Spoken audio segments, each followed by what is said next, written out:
the whole notes. I mean, the whole 5 notes I play. Now there's Poly aftertouch, which is something that was implemented on CS8 by Yamaha in the late 70s, which is independent aftertouch on every note.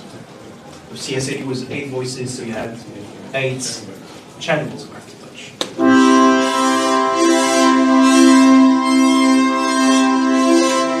So here you can see I can independently affect every note I play. It's really nice because you can develop so much more character into your sound. Something you can't really do with monophonic aftertouch. There's something that you can't really see here, which is, I mean, this keyboard. It looks like a normal keyboard, but it's actually very special. What it allows you to do is basically trigger the sound from the very top up. So here I'm barely pressing the keyboard. And then I can dive in. Then I've got the regular aftertouch zone.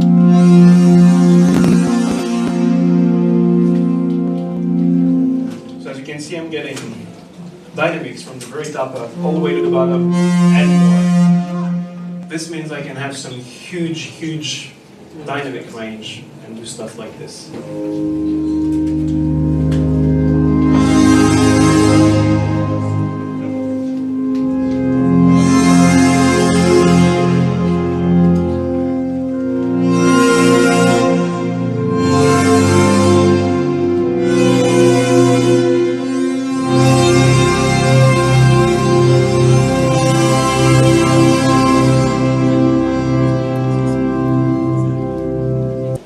This preset here.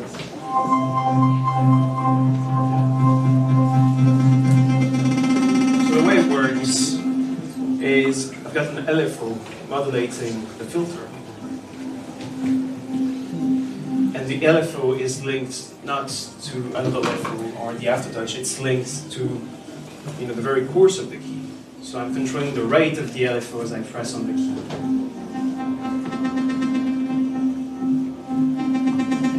This times 12.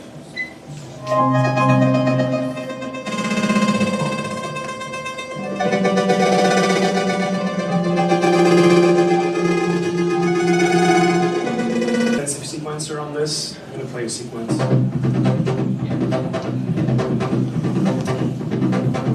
If I'm using this keyboard, I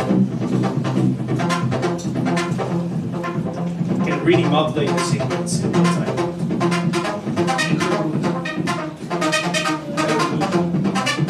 I can infuse some dynamics, without, again, touching the pedal, just do it like this.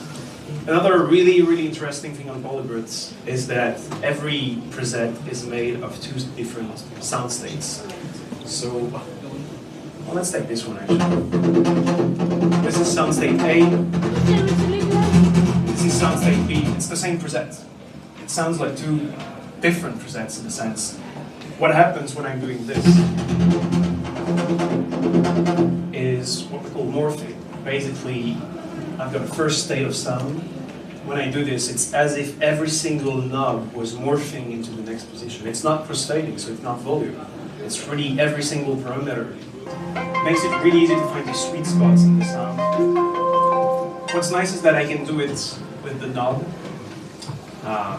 That would be the traditional way of doing it. But I've got this controller here, which is really nice to use to morph sounds.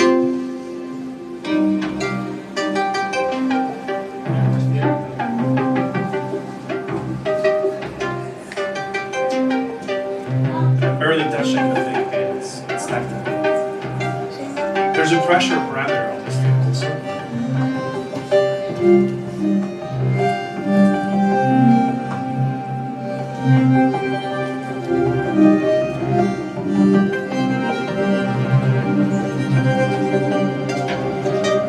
So again, not touching anything, not programming anything, besides when this preset was made, which is not super hard to do, because it really blends in with the here. It's a ribbon controller.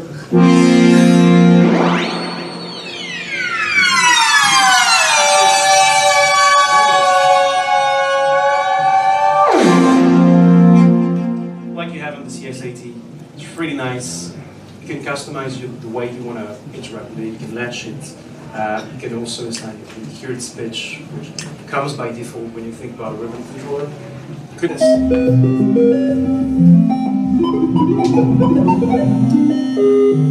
You know, blips and loops.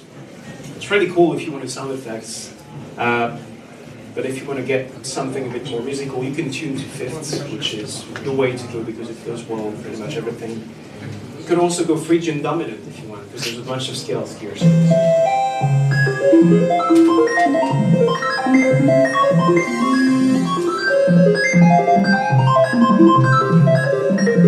That's pretty awesome.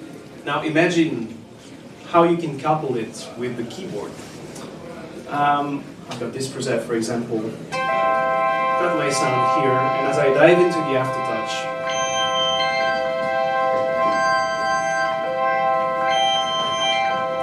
got polyphonic aftertouch modulating pitch, and the pitch play the fifths. So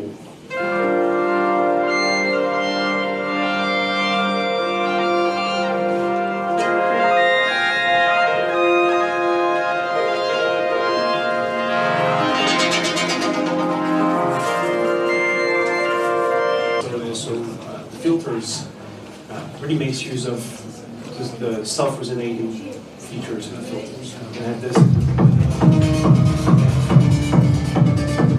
This is again fully analog, so imagine what it took to actually make this present.